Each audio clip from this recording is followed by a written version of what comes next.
Light weight బంగారు diamond ఆభరణాలు, వందల రకాల డిజైన్స్ ఏవైనా ధర మాత్రం ఒక్కటే.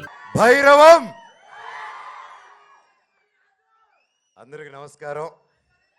మీడియా మిత్రులకి, బ్రదర్స్కి, సిస్టర్స్కి, నా వెల్ విషర్స్కి, ప్రతి ఒక్కరికి పేరు పేరున థ్యాంక్ యూ సో మచ్ ఇక్కడికి వచ్చి మమ్మల్ని బ్లెస్ చేస్తున్నందుకు. ముఖ్యంగా ఈరోజు నా డైరెక్టర్ గారి గురించి మాట్లాడాలి. నేను సినిమాలు చేస్తున్నాను, లైక్ గ్యాప్ ఇచ్చిన తర్వాత మళ్ళీ మిరాయి మొదలుపెట్టాను. ఉస్తాద్ షో చేసిన తర్వాత మిరాయి టీజర్ లాంచ్ అయింది. బ్లాక్ స్పాట్, యా, అది కూడా ఇదే AAA సినిమాస్లోనే స్టార్ట్ చేశాను టీజర్ లాంచ్ చేయడం. అండ్ ఈరోజు డైరెక్టర్ గారి గురించి మాట్లాడాలంటే, నేను మా లైఫ్లో అంతా ఒకటి ప్లాన్ చేసుకుంటూ వెళ్తూ ఉంటాను, ఇది చేద్దాం అని. కానీ నేను శివుడిని, భైరవుడిని బాగా నమ్ముతాను. నేను అహం బ్రహ్మాస్మి అనే సినిమాలో కూడా భైరవుడి మీదే సబ్జెక్ట్ అంతా.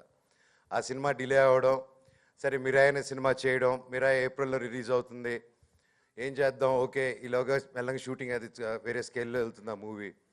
సడన్గా ఒక 4 months ఆ సినిమా ఆల్మోస్ట్ కంప్లీట్ అయిపోయి ఇటు వచ్చినప్పుడు సార్ వచ్చి ఒక స్క్రిప్ట్ చేస్తున్నాము, 4 months టార్గెట్ అండ్ రిలీజింగ్ అంటే, సార్ 4 months ఎట్ట తీస్తారు సార్ అని చెప్పాను. లేదండి 100% తీసేస్తామని చెప్పి డైరెక్ట్ చేయడం జరిగింది. అండ్ ఇమీడియట్గా నరేషన్ వెంటనే I fell in love with the script. And definitely ఇంకా నా బ్రదర్ రోహిత్ అండ్ సాయి ఉన్నారంటే ఇంకా ఎక్సైట్ అయ్యాను. అండ్ వెంటనే ఒప్పుకోవడం జరిగింది. అలాగే డైరెక్టర్ గారు, నేను ఎన్నో సినిమాలు చేశాను, టెక్నీషియన్గా కూడా వర్క్ చేశాను సార్. కానీ hats off to your dedication, hard work and reach in everything. మీకు పెద్ద ఫ్యాన్ అయిపోయాను. అండ్ మా డైరెక్టర్ గారి గురించి చెప్పాలంటే, ఆయనకి వ్యక్తిగతంగా ఇంకొంచెం పెద్ద ఫ్యాను, నా సొంత బ్రదర్ లాగా అయిపోయారు ఆయన గారి, మా రైటర్ సత్య గారు కానీ, వాళ్ళ టీంలో ప్రతి ఒక్కరు. పెద్ద ఆయన ఇక్కడ కనిపించలేదు నాకు, రామ్ గోపాల్ గారు. సో ఆ రామ్ గోపాల్ వర్మ గారు కాదు, మా senior co director Ram Gopal Chowdary గారు. అవును, సో కొల్లి రామ్ గోపాల్ చౌదరి గారు అనమాట. అది కాదు చౌదరి గారు, మీరు లేకపోతే ఎట్టండి, రండి. ఇప్పుడు స్టేజ్ కలగా ఉందమ్మా, రండి సార్. మీరు లేకుండా ఎట్టు సార్, రండి. సో ఆయన మా సెట్ కళ. ముఖ్యంగా ఇంత పెద్ద సినిమా చేసేటప్పుడు 3 హీరోలు అండ్ ఇంతమంది ఆర్టిస్టులతో మొత్తం ఎక్కడికి సార్, ఇక్కడ సార్ మీ గురించి మాట్లాడుతున్నాను. ముఖ్యంగా ఇంత చేయాలంటే, ఇంతమందిని మేనేజ్ చేయాలంటే నార్మల్ విషయం కాదు. మాలో ఒకరిని హ్యాండిల్ చేయాలన్నా పెద్ద విషయమే. అలాంటి 3 హ్యాండిల్ చేసుకుంటూ షెడ్యూల్, ఒక రెయిన్ పడినా, ఒక వర్షం పడినా, ఒక ఏదైనా డిలే వచ్చినా మళ్ళీ షూటింగ్ పెట్టాలంటే ఇంతమంది ఆర్టిస్ట్ డేట్స్ని కోఆర్డినేట్ చేయడం. సార్ శిరస్సు వంచి మీ పాదాలకి దండం పెడుతున్నాను. మీరు మీ కష్టాన్ని చూసి పొద్దున సెట్కి వస్తే సాయంత్రం సెట్ ప్యాకప్ అయిన వరకు కూర్చోండి. ఆ మనిషి తిరుగుతూనే ఉంటాడు. మనం ఏదైనా పని మీద మర్యాద నేర్చుకోవాలంటే ఇలాంటి గొప్ప వాళ్ళ దగ్గర నుంచి నేర్చుకుంటే చాలు, జీవితంలో ఎక్కడికి వెళ్ళిపోతాం మనం. నిజంగా సార్ చాలా ఇన్స్పైర్ అయ్యాను. ఎందుకంటే ఇంత మంచి వాళ్ళు, ఇంతమంది టీం ఉన్నారంటే the credit goes to the captain. ఇంత మంచివారు కాబట్టి, ఇంత గట్టిగా కష్టపడుతున్నారు కాబట్టి ఇంతమంది ఉన్నారు. ఇది ఒకటే కాదండి, మా డైరెక్టర్ గారు, చౌదరి గారు, ప్రతి ఒక్కరు వాళ్ళ టీం అంతా కలిసి ఒక గ్రూప్ ఉంది.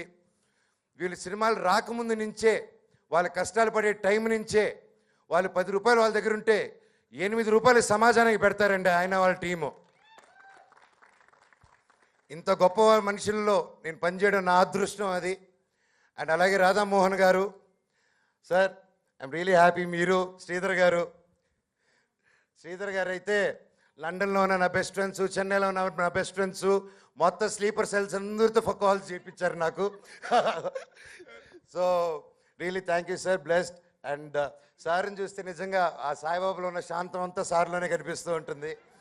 అందుకే సత్యసాయి ఆర్ట్స్ అని పెట్టుకున్నారేంటో.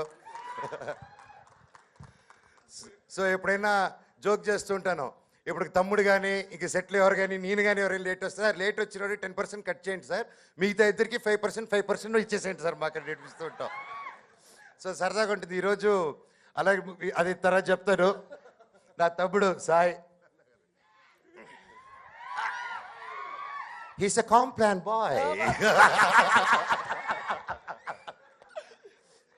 సో సొంత అన్న తమ్ముళ్ళలాగా సెట్లో ఎంత ఆనందంగా ఉన్నిందంటే, నా ఫేవరెట్ ఏంటంటే అమ్మగారు, అంటే ఆంటీ. ఆవిడ నా అమ్మగారు లాంటిదే. సొంత తల్లి వల్లే నాకు ఫేవరెట్ పప్పుకూర. ఆ పప్పుకూర ఎప్పుడు నాకు వండి పంపిస్తూ ఉంటారు. అండ్ అది వస్తే ఒక బకెట్ తినేస్తాను అది వచ్చినప్పుడు మాత్రం, ఏం మొహమాటం లేకుండా. సో ఎంతో ఎంతో ప్రేమగా ప్రతి ఒక్కరు పేరు పేరున సెట్లో బాగా చూసుకున్నారు. అండ్ కలిసిమెలిసి సినిమా ఈ 4 months ఎలాగ అయిపోయిందో కూడా తెలియదు మాకు. అండ్ తమ్ముడు, ఈ movie what I can tell, చూశాను, పర్ఫార్మెన్స్ చింపే అవతల పడేసావు. అండ్ గాడ్ బ్లెస్, ఈ సినిమా గొప్ప విజయం అవ్వాలని, మనందరికి మంచి పేరు రావాలని, బ్లెస్సింగ్స్ ఉండాలని, అంతే. అండ్ బాబాయ్, నా బుజ్జి బాబాయ్. బాబాయ్ నాకు ఎప్పుడు చిన్నప్పటి నుంచి బాగా క్లోజు. అండ్ ఎస్పెషలీ ఈ మూవీ స్టార్ట్ అయిన తర్వాత ఇంకా ఎక్కువ టైం స్పెండ్ చేయాల్సి వచ్చింది మాకు. సో ఇంక తప్పగా ఇంకా బాగా క్లోజ్ అయిపోయాం ఇంకా. అండ్ బాగా ఆయనతో ఇన్ని సంవత్సరాలు friendship is one thing brother. ఎందుకంటే ఆయన వాయిస్ అంటే నాకు బాగా ఇష్టం మూవీస్లో.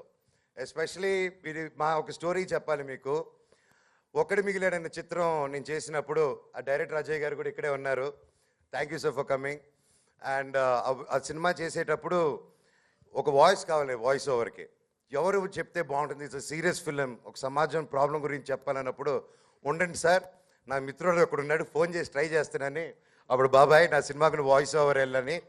అండ్ ఎందుకో that was my last film అప్పుడు, ఆ గ్యాప్ తీసుకున్నప్పుడు 2016లో. అండ్ నా లాస్ట్ ఫిలిం అప్పటికి ఆ సీజన్కి లాస్ట్గా వచ్చినప్పుడు ఆయన వాయిస్ ఓవర్తో ఆగింది. అలా అహం బ్రహ్మాస్మి చేస్తే అహం బ్రహ్మాస్మి టేక్ ఆఫ్ అవ్వకుండా ఆగింది. కాకపోతే మీరు సైకిల్ చూస్తే లైఫ్లో అదే కాలభైరుడు భైరవ్ అనే టైటిల్తో నాకు సినిమా తీసుకొచ్చారు. ఎక్కడైతే నా మిత్రుడితో ఆగిందో మళ్ళీ నా మిత్రుడితోనే సినిమా చేస్తున్నాను. లైఫ్ ఇస్ ఎ సైకిల్, అందుకే పని చేసుకుంటే వెళ్ళాలంటారు. అండ్ థ్యాంక్ యూ బాబాయ్. And everyday was memorable. And Rohit బాబాయ్ క్యారెక్టర్ కూడా అద్భుతంగా వచ్చింది.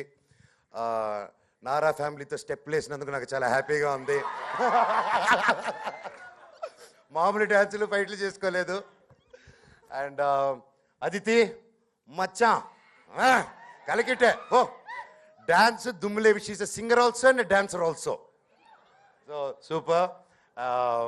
It was really pleasure working with you and each and every one. అలాగే మన కెమెరామ్యాన్ గారు, డిఓపి గారు ఈరోజు ఇక్కడ లేరు. ఆయన అంత శాంతమూర్తి నేను ఎప్పుడు చూడలేదు, అంత హార్డ్ వర్క్ని కూడా చూడలేదు నేను. సార్ చెప్పినట్టు ఆయన వచ్చినా మైక్ ఇచ్చినా మాట్లాడి ఉండడు. ఆయన మాట్లాడినా మనకు అర్థమై ఉండదు, ఎందుకంటే అంత ఒక లో వాల్యూమ్లో మాట్లాడతారు. సో ఈ మైక్కి ఇక్కడ ఒక మైక్ ఇచ్చి ఆ మైక్ ఈ మైక్ కనెక్ట్ చేసి ఈ మైక్ మీకు కనెక్ట్ చేయాలి. సో అంత సాఫ్ట్ వ్యక్తి అనమాట. So sir thank you so much. నన్ను ఆ మాత్రం కొంచెం బెటర్గా చూపించారు నన్ను. Thank you. ముందుకంటే love you sir, love you editor గారికి, మ్యూజిక్ డైరెక్టర్ గారికి, అక్కడ ఫోన్ మాట్లాడుతున్న సత్య గారికి, అందరికీ పేరు పేరున థ్యాంక్ యూ. అండ్ సందీప్ నా డార్లింగ్, ఐ లవ్స్ యూ. మేము సినిమాలు చేద్దాం అని ఎన్నో కథలు చెప్పారు. అండ్ మేము కూడా ఒక త్వరలో ఒక అద్భుతమైన సినిమాతో వస్తాం, మేము సందీప్. అఫ్ కోర్స్ మీ అందరి బ్లెస్సింగ్స్తో. అండ్ ఈ సినిమాలో నా బామర్ది అనమాట, బామర్దులము. సింపుల్ మామూలుగా ఉంటుంది ట్రాక్ ఈ సినిమాలో. అండ్ పేరు పేరున ఎవరైనా మర్చిపోయి ఉంటే నన్ను క్షమించండి. I'm so happy to be a part of this film. And ఈ సినిమా తప్పకుండా టీజర్ మాత్రమే, ట్రైలర్ అదిరిపోతుంది, సినిమా దుమ్ములేసిపోతుంది. ఆ శివుడు బ్లెస్సింగ్స్, ప్రతి ఒక్క దేవుడి బ్లెస్సింగ్స్, సాయిబాబా బ్లెస్సింగ్స్, అందరి బ్లెస్సింగ్స్ ఉంటాయని ఆశిస్తున్నాను. Thank you so much. Love you, love you, love you all. Thank you. Thank you. ఏయ్ ఎవడరా నువ్వు? థ్యాంక్ యూ మనోజ్ గారు, థ్యాంక్ యూ సో మచ్. ఇది పక్కా పైసా వసూల్ స్పీచ్ అనమాట. సో స్క్రీన్ మీద రుద్ర రూపం చూసాము, బట్ ఇక్కడ ఫుల్ ఎంటర్టైనింగ్ స్పీచ్ చూసాము. థ్యాంక్ యూ మనోజ్ గారు, thank you so much. And నా ఓకే ఏమన్నా మెన్షన్ అమ్మా బ్రహ్మకట్లి గారు, ఐఎమ్ సో సారీ. ఆయన సూపర్ స్టార్ అండి బాబు. ఆయన సెట్లు ఆయన ఏంటో నా గ్రీటింగ్ కార్డులో చిన్నప్పుడు డ్రాయింగ్ చేసినట్టు సెట్ వేసేస్తున్నాడు ఈయన. టక్క అది టెంపుల్ సెట్ అయితే 7 రోజుల్లోనే ఎంత చేశారంటే ఇది it's impossible. Sir hats off to your dedication. Thank you so much sir. చెట్టు పేరు జాతి పేరు చెప్పుకొని మార్కెట్లో అమ్ముడుపోవడానికి ఇది కాయపడ్డ కాదు మనోజ్ని. Thank you. Craziest. So thank you so much Manoj గారు.